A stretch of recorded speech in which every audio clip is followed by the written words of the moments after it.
यह कहानी दो बहनों निशा और सुमन की है। दोनों सगी बहनें होते हुए भी उनके स्वभाव में काफी फर्क था। निशा शांत और समझदार स्वभाव की थी, जबकि सुमन बेहद घमंडी और तुनक मिजाज थी। निशा हमेशा सबके साथ मिलकर चलने वाली और दूसरों का सम्मान करने वाली थी, जबकि सुमन को खुद पर बहुत घमंड था और वह अपने आसपास के लोगों से ज्यादा मतलब नहीं रखती थी। उनकी माँ विमला देवी भी सुमन की तरह ही थी। विमला देवी अपने रिश्तेदारों और पड़ोसियों से ज्यादा संपर्क नहीं रखती थी और हमेशा अपनी धुन में रहती थी।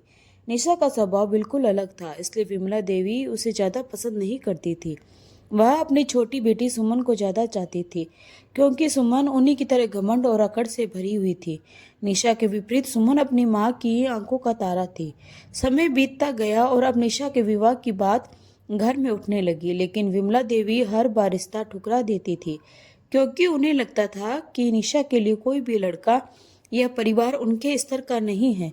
निशा की खूबसूरती और सादगी भी उन्हें खास पसंद नहीं थी, जबकि निशा के गुणों की सराहना पड़ोसियों और रिश्तेदारों में होती रहती थी। विमला देवी और सुमन मिलकर हर समय निशा को ताने मारती थी कि उसकी शादी नहीं हो पा रही है और उसकी वजह से सुमन की शादी में देरी हो रही है। लेकिन निशा को मालूम था कि असल वजह उनकी माँ और बहन का घमंड था। वह सब कुछ ईश्वर और समय पर छोड़ देती थी।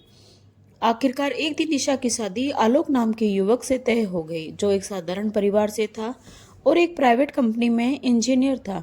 सुमन और विमला देवी ने निशा को ताने मारते हुए कहा, देख लो अपने भाग्य का नतीजा, अब तुम अपने किस्मत का सामना खुद करोगी।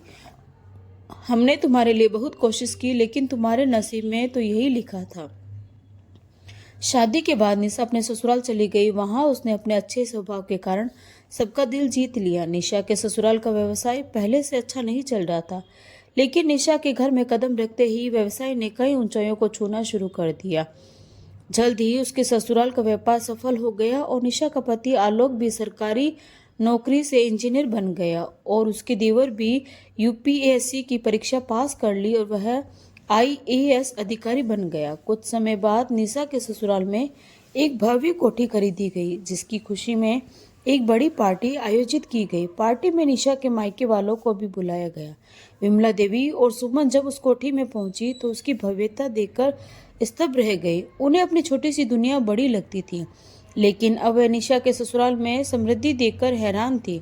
निशा की सास ने विमला देवी से कहा, आपकी बेटी बहुत भाग्यशाली है। जब से उसने हमारे घर में कदम रखा है, हमारे जीवन में सुख समृद्धि की बौछार हो गई। विमला देवी और सुमन के लिए यह शब्द सुन पाना कठिन था। उन्होंने हमेशा निशा को दुर्भाग्यशाली समझा था, लेकिन अब वह समझ रही थी कि असल में ही निशा ही सबसे ज्यादा भाग्यशाली थी। समय बीतता गया और सुमन की शादी भी नहीं हो पा रही थी। उधर निशा के ससुराल में लगातार तरक्की हो रही थी और सुमन के दिल में चिंता बढ़ने लगी थी। एक दिन विमला देवी और सुमन एक प्रसिद्ध ज्योतिषी के पास गई। उन्होंने ज्योतिषी से सुमन की शादी की समस्या का हल जानना चाहा। ज्योतिषी ने उनके परिवार की कुंडली देखी और कहा, आपके घर का भाग्य आपकी बड़ी बेटी निशा के कारण था।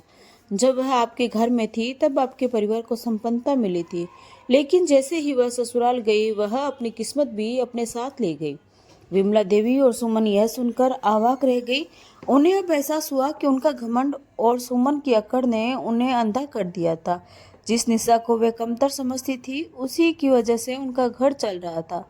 इस कहानी से हमें यह सीख मिलती है कि कभी भी किसी के भाग्य का घमंड नहीं करना चाहिए, क्योंकि हो सकता है हम दूसरों के भाग्य के कारण ही सुख भोग रहे हों। तो दोस्तों, आपको ये कहानी कैसी लगी कमेंट करके ज़रूर बताएं। अगर कहानी अच्छी लगी हो तो वीडियो को लाइक, शेयर और सब्सक्राइब जरूर करें। तो मिलते हैं एक नई कहानी के साथ। धन्यवाद।